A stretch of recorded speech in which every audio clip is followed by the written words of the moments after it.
You know, David Leonhardt, who's here at the festival, and who's head of Upshot in the New York Times, has been running a series of articles on basically, you know, zip code traps. That the biggest driver, you want to see what you're going to do in the future, your zip code, you know, tells that picture, and how to kind of, and if you're at the Fed in Atlanta, or you know, have your business plans out there, are those zip codes obvious to you, where there's something that's just not happening that should be happening?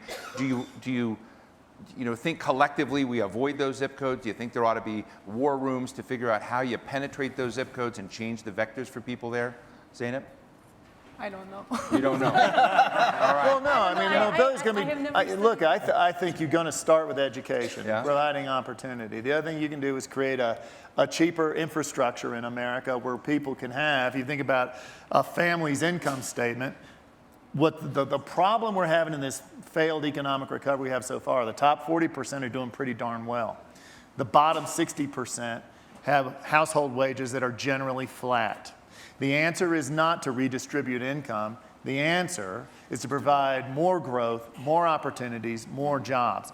That's what we got to do, is focus on growth. Dealing specifically with education, we've hired a bunch of former principals and teachers to get out and integrate into the public schools. The other thing we do for jobs training is, and in fact for kind of line crews or people that work in the plants, they make double generally the salaries in the counties in which they serve, is we get out there and we have academies. The Gulf Power Academy in Florida actually trains high school kids to get into high-skilled vocational labor. That's something we need to do in America. There's kind of two big places we play. One is we have programs dedicated to moving lower income people into our workforce. The other one is the military. Right. And especially right now with people coming back to the United States after our adventures in the Middle East.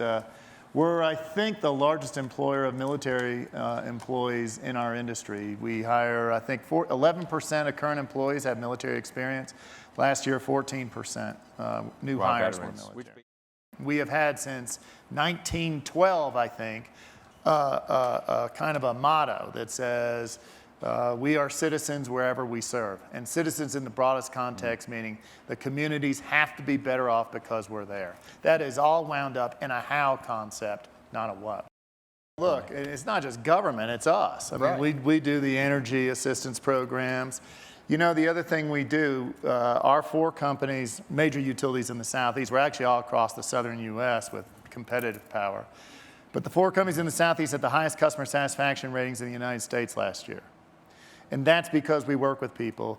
I think companies have a culture that really reaches out and touches people's hearts, are really more long-term behavior driven, values driven companies. Dave? That's the way we're built.